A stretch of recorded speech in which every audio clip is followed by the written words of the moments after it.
My in-laws left my 10-year-old daughter home alone while I was in the hospital. She called terrified, "Grandma and Grandpa just drove away, I'm here alone." When I reached them, they said, "She needs to toughen up, Tina. She's not a baby anymore," so I immediately. "You're not going to leave her alone," I shouted into my phone, my voice cracking with panic. My heart was racing so fast I could barely breathe. The hospital room suddenly felt smaller, the walls closing in as I heard my daughter Melody's terrified voice just moments earlier. "Mommy, Grandma, and Grandpa just drove away. I'm here alone." She had sobbed through the phone.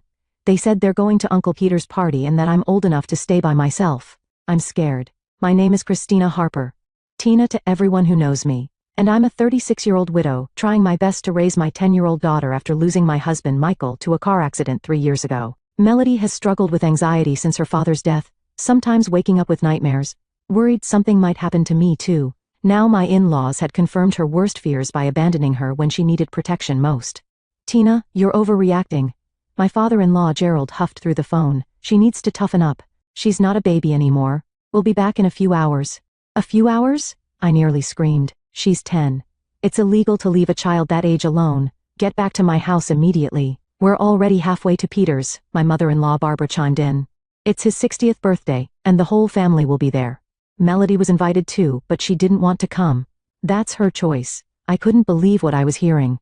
Here I was, stuck in the hospital after an emergency gallbladder surgery, unable to leave, and they had abandoned my child, their only granddaughter, because a party was more important. "I'm calling my neighbor Janet right now to check on Melody," I said, my voice shaking with rage. "And when I get out of here tomorrow you will never have unsupervised access to my daughter again." "You're being dramatic as usual, Tina," Barbara said dismissively. "Michael would have understood. You're the one who's making her soft." Using my late husband against me was the final straw. "This conversation is over. Stay away from my house." I hung up and immediately called Janet, who lived across the street. Thank God she answered right away, and promised to go check on Melody immediately. As I hung up, trembling with anger and fear, I knew this was just the beginning. Something felt horribly wrong in my chest, not from the surgery, but from this deep betrayal by the people who were supposed to help protect what matters most to me. Michael's parents had always undercut my parenting, but this crossed an unforgivable line. Growing up without consistent guidance, I promised myself I'd be different with my own family. Michael and I met in college. He was studying engineering while I pursued a degree in education. We had Melody when I was 26, and we were blissfully happy building our lives together. But Barbara and Gerald never quite approved of me. They thought their son had married beneath him, and they made subtle comments about how I kept house or parented Melody. Michael always defended me, acting as the buffer between us. But after he died, that thin shield disappeared. The tension had been building for years. Every family gathering became a minefield of passive-aggressive comments and unsolicited advice. "She's too attached to you, Tina," Barbara would say while Melody clung to my leg. "Michael was never like that with me."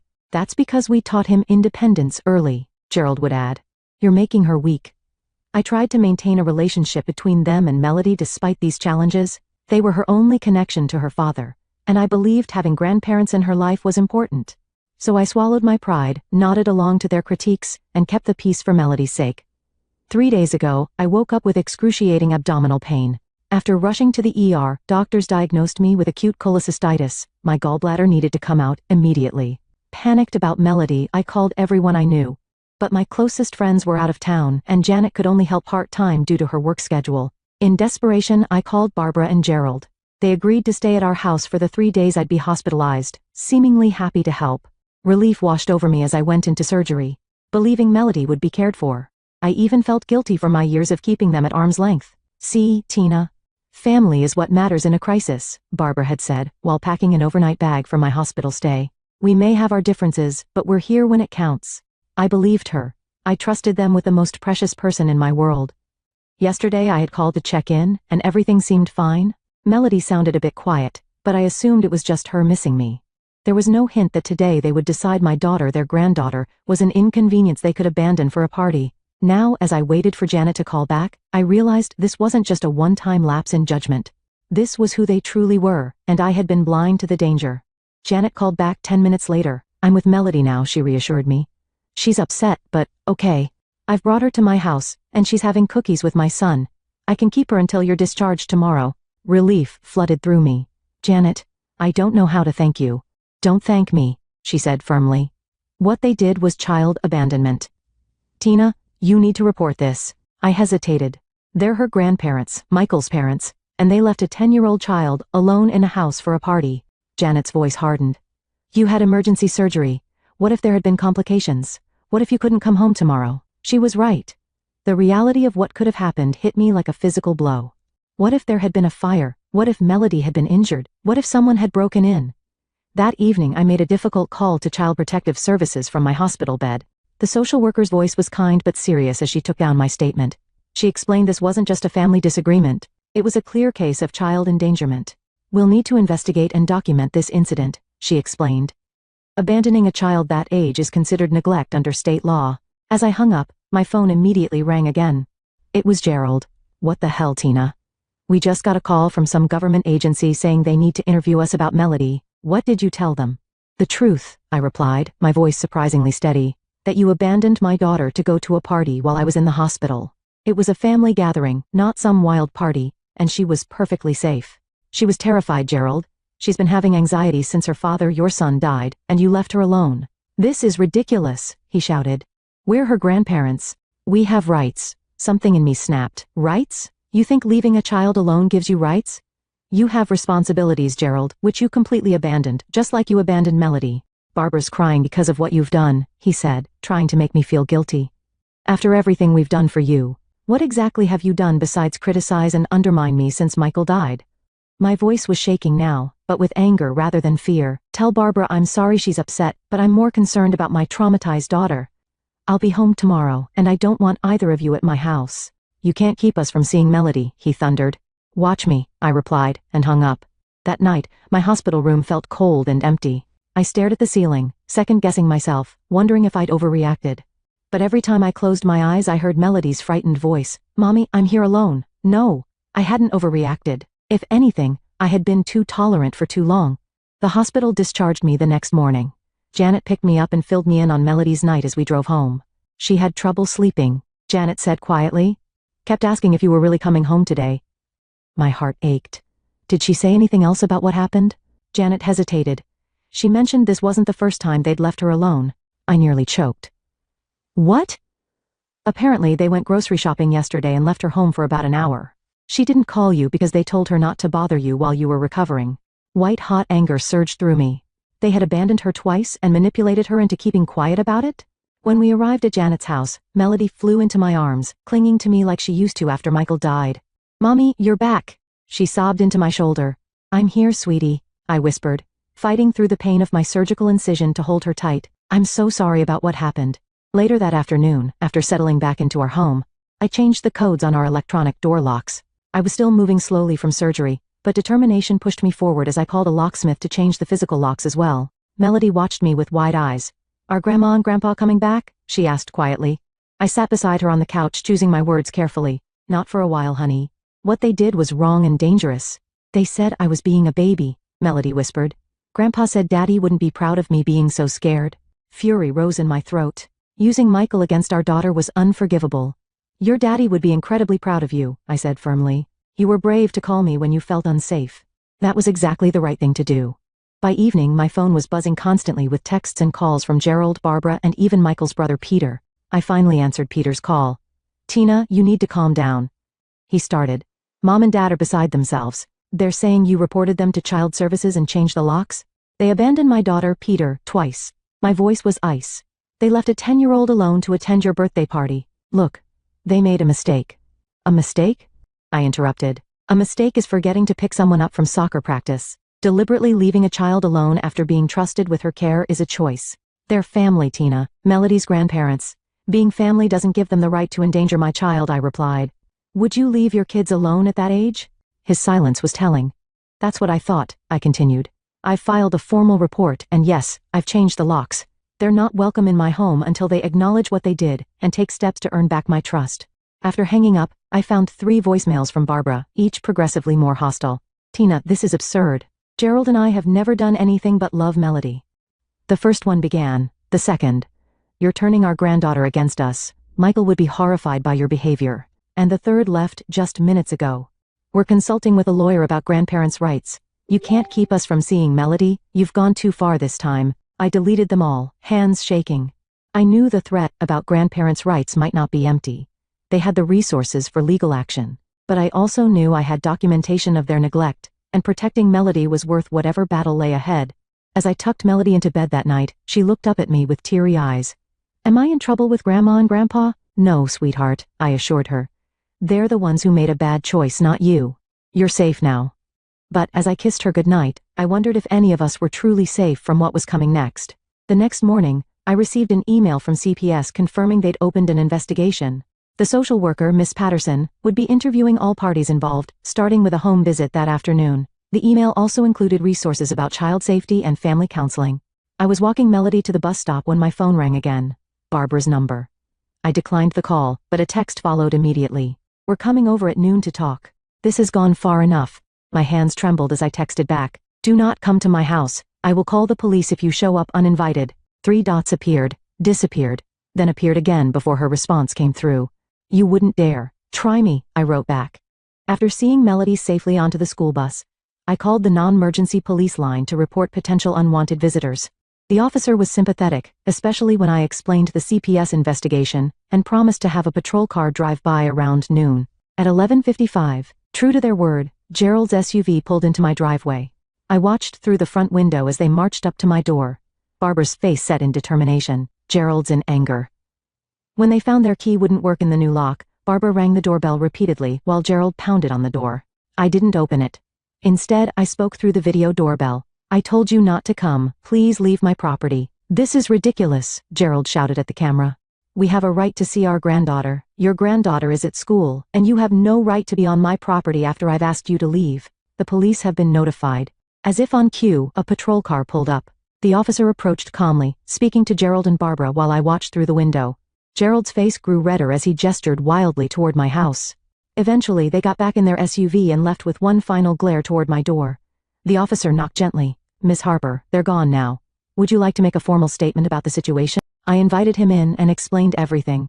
The abandonment, the CPS report, and their showing up despite my explicit request not to come. He took notes and assured me they wouldn't be back today, but suggested I might want to consider a temporary restraining order if the harassment continued. After he left, I sat on my couch, physically and emotionally drained. The site of my surgery throbbed, and I realized I hadn't taken my pain medication that morning amidst all the chaos. My phone rang again. This time it was Peter's wife, Jessica. "Tina, what's going on?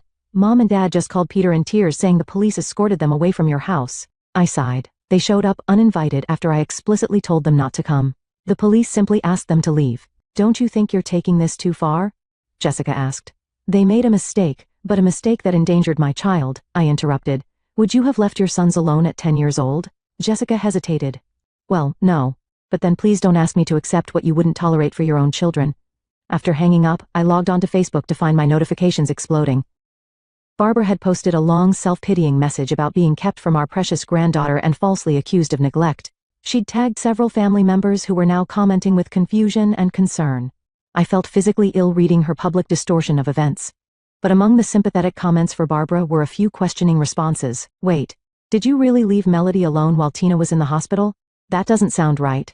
Weren't you at Peter's party that night? Was Melody there too?" The truth was starting to emerge despite their attempts to control the narrative. A major plot twist was unfolding that I hadn't anticipated. The family was beginning to question their version of events. 3 days later, Miss Patterson from CPS sat in my living room, finishing her interview with me while Melody was at school. "Based on our investigation so far, including our conversations with your in-laws, there's sufficient evidence to support your claim of child neglect," she said, reviewing her notes. "Your daughter has confirmed being left alone on 2 occasions, and your in-laws have admitted to leaving her, though they insist it wasn't for long, and that she was perfectly safe." "What happens now?" I asked, relief mingling with anxiety. "We'll complete our report next week. While this doesn't rise to the level of criminal charges, it will be on record should any future incidents occur." She paused, looking at me carefully. "Have you considered family counseling? It might help establish boundaries if you plan to allow them back into your lives eventually." "I'm not sure I do," I admitted. "Or at least not in the same way." After she left, I checked my email to find a message from a lawyer I didn't recognize. The subject line made my blood run cold. "Representation for Gerald and Barbara Miller, RE grandparent visitation rights." My hands shook as I opened it. The letter was formally worded but clear. Gerald and Barbara had retained counsel to pursue legal visitation rights with Melody. It cited their close and meaningful relationship with their granddaughter and claimed I was alienating them without just cause. Without just cause? My surgical incisions still hurt when I moved too quickly, a constant reminder of the moment my in-laws had chosen a party over my daughter's safety. I forwarded the email to my friend Elaine, who was an attorney, asking for her advice. She called me within minutes. First, don't panic, she said. Second, they're overplaying their hand. Grandparents' rights cases are notoriously difficult to win, especially with an active CPS finding of neglect. I'd be happy to represent you if it comes to that. Thank you, I said, my voice breaking. I just don't understand how they've twisted this around so completely. They're acting like they're the victims. People who can't accept responsibility often flip the narrative, Elaine explained. But the facts are on your side, Tina. That evening, as Melody and I were eating dinner, the doorbell rang. I checked the video feed to see Peter standing there alone, looking uncomfortable. I hesitated, then opened the door. Can we talk? He asked quietly. I let him in, keeping Melody in my sight in the dining room. I spoke with Jessica's sister, he began, sitting stiffly on the edge of my couch. She's a child psychologist. She said what Mom and Dad did was absolutely inappropriate and potentially traumatic for Melody. He ran a hand through his hair. I didn't want to believe they would do something so irresponsible. I didn't either, I said softly. That's why I trusted them with her care. Peter looked genuinely troubled. I had no idea Melody was alone when they came to my party. They told everyone you'd arranged alternative care, and that's why she wasn't with them. This new revelation stunned me. They lied to the entire family? I'm afraid so. He looked toward Melody, who was watching us cautiously from the dining room. May I speak with her? I'd like to apologize for not checking on her myself. I nodded, and Peter spent a few minutes talking gently with Melody, who gradually relaxed as they spoke. Before leaving, he turned to me again. I've told Mom and Dad to drop the legal threats. Jessica and I won't support them if they continue this way. His expression was grave. Michael wouldn't have stood for this, and neither should we. As I closed the door behind him, I felt a surprising lightness. The family alliance I'd feared was fracturing, not because of my actions, but because the truth was finally emerging. That night, I received a text from Barbara. We need to talk without lawyers. It seemed the next phase of this conflict was about to begin. But for the first time, I felt like I wasn't fighting alone. 1 week later, I sat in my living room across from Gerald and Barbara. Elaine, my attorney friend, sat beside me while their lawyer, a stern-looking man named Mr. Bradshaw, flanked them. Between us on the coffee table was a formal agreement that had taken days to negotiate. Barbara hadn't spoken directly to me since entering my home, her eyes red-rimmed but defiant. Gerald looked aged somehow. The confidence that had always characterized him notably diminished. Let's review the terms one final time, Elaine said professionally. The Millers acknowledged their lapse in judgment in leaving Melody unattended. They agreed to complete 6 sessions of a grandparenting education program and 3 family therapy sessions before resuming unsupervised visits. With Melody, Mr. Bradshaw nodded stiffly, and Miss Harper agrees to dismiss the CPS complaint and permit supervised visitation in the interim, starting with 2 hours twice monthly at neutral locations. Those are the terms, I confirmed, looking directly at my in-laws. This isn't about punishment. It's about Melody's safety and ensuring nothing like this happens again. Gerald cleared his throat. We still think this has been blown out of proportion, but we'll sign. As they scrawled their signatures on the document, I felt no triumph or satisfaction, just relief that the battle was ending and hope that healing could begin. After they left, I found Melody sitting on her bed, clutching the photo of Michael that she kept on her nightstand. Are Grandma and Grandpa still mad at me? She asked in a small voice.